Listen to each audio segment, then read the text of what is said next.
প্রধান উপদেষ্টাকে বলছি, এই শহীদরা না থাকলে প্রফেসর মোহাম্মদ ইউনূস আপনি আজকে জেলে থাকতেন।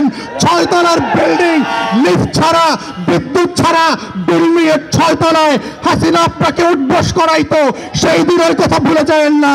নতুন করে প্রজ্ঞাপন দিয়ে তার টার্মস অফ রেফারেন্সকে রিভাইজ করতে হবে এবং গণ তদন্ত কমিশনের ফর্মে নিয়ে আসতে হবে। আমরা তৃতীয় বলেছিলাম, বাংলাদেশে গুম, খুন, আয়নাঘাট থেকে শুরু করে গত 16 বছরে যেই রাষ্ট্রীয় মদদে খুন খারাপির রাজত্ব কায়েম করা হয়েছিল, সেটার জন্য গণতদন্ত কমিশন করতে হবে। ঠিক একইভাবে দেখলাম একটা গুম কমিশন করা হয়েছে যার ক্ষমতা নয়, যাকে অযোগ্য লোক দেওয়া হয়েছে, পাবলিকলি সাফিসিয়েন্টলি ম্যান পাওয়ার দেওয়া হয় নাই। গণতদন্তের যে ফর্ম আমরা বলেছি, যে কাঠামো প্রস্তাব করেছিলাম, সেই কাঠামো পর্যন্ত দেওয়া হয় নাই।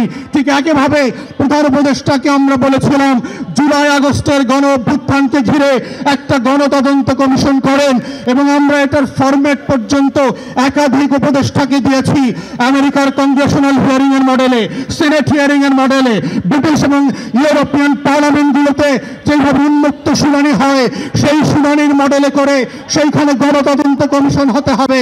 আজকের ইনকিলাব মঞ্চে এসে যেইভাবে শহীদরা তাদের বক্তব্যের কথা বলছে, সেই উন্মুক্ত শুনানিতে যেটা বিটিভি লাইভ সম্প্রচার করবে, সেখানে শহীদ পরিবার এসে তার গল্পের কথা বলবে, তার কষ্টের কথা বলবে, তার আকাঙ্ক্ষার কথা বলবে।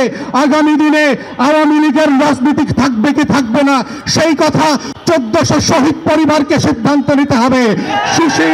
কোন সুশীল উপদেষ্টার কথায়, কোন শাশুড়ির কথায়, দিল্লির কথায় সেই সিদ্ধান্ত হবে না। আমাদের বক্তব্য খুব পরিষ্কার, গণ অভ্যুত্থানের পক্ষের শক্তিরা গণতদন্ত কমিশনে গিয়ে উন্মুক্ত শুনানিতে অংশ নিয়ে বাংলাদেশের কোটি কোটি নাগরিক যেখানে নিবন্ধন করে তাদের মতামত দিতে পারবে, সেই মতামতের উপরে ভিত্তি করে আওয়ামী লীগ প্রশ্ন, গণহত্যার প্রশ্ন, জাতীয় পার্টি এবং 14 দলীয় দিল্লির গোলামদের ভবিষ্যৎ কি হবে, সেইটার সিদ্ধান্ত নিতে হবে, এবং সেই সিদ্ধান্তের উপরে ভিত্তি করে আওয়ামী লীগের ভবিষ্যৎ নির্ণীত হবে। এই প্রস্তাব দেবার 7 মাস 8 মাস পেরিয়ে গেলে পরে আমরা দেখতে পাচ্ছি জুলাই গণহত্যা নিয়ে কোনো উচ্চবাচ্য করবার আয়োজন দেখতে পাচ্ছি না। জুলাইয়ের গণকবর যেইটা আমরা আগস্ট সেপ্টেম্বরে ভিজিট করেছি, সেইখানে উপদেষ্টাদের যাবার কোনো মদত দেখতে পাচ্ছি না। অথচ এখানে অনেক উপদেষ্টা দেখেছি 71-এর চেতনা বিক্রি করতে করতে 14ই ডিসেম্বরের শহীদদের কবর জিয়ারত করতে করতে মুখে ফেনা তুলে ফেলেছেন, কিন্তু রায়ের বাজার বধ্যভূমিতে জুলাইয়ের 114 শহীদের কবর জিয়ারত করার সময় তাদের নাই। প্রধান উপদেষ্টাকে বলছি, এই শহীদরা না থাকলে প্রফেসর মোহাম্মদ ইউনূস আপনি আজকে জেলে থাকতেন। 6 তলার বিল্ডিং, লিফট ছাড়া, বিদ্যুৎ ছাড়া বিল্ডিং এর 6 তলায় হাসিনা আপনাকে উঠবস করাইতো, সেই দিনের কথা ভুলে যাবেন না। আপনার মামলাগুলো আজকে আদালত দিয়ে নাই করে দিয়েছেন। এই নাই করার রাজনীতি হইতো না, আপনার মামলা চলতো।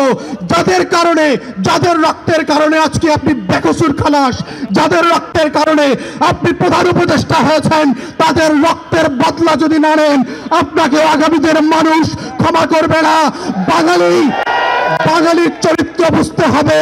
তারা প্যারিস থেকে এসে এমন নায়ক যেভাবে বানাইতে পারে, তারা মির্জাফরের মতো খলনায়কও বানাইতে পারে। এই শহীদ পরিবারের ইতিহাস ভুলে যাবেন না। তাই আমাদের বক্তব্য হচ্ছে, গণতদন্ত কমিশনের মধ্য দিয়ে আওয়ামী লীগ প্রশ্ন রিজলভ করেন। এবং আমরা বারবার বলেছি বিভিন্ন পেশে এবং পক্ষতে কি কি অপশন হতে পারে। প্রথম অপশন হচ্ছে নাৎসি মডেলে আপনি আউটরাইট আওয়ামী লীগ, জাতীয় পার্টি এবং 14 দলকে নিষিদ্ধ করে দেবেন।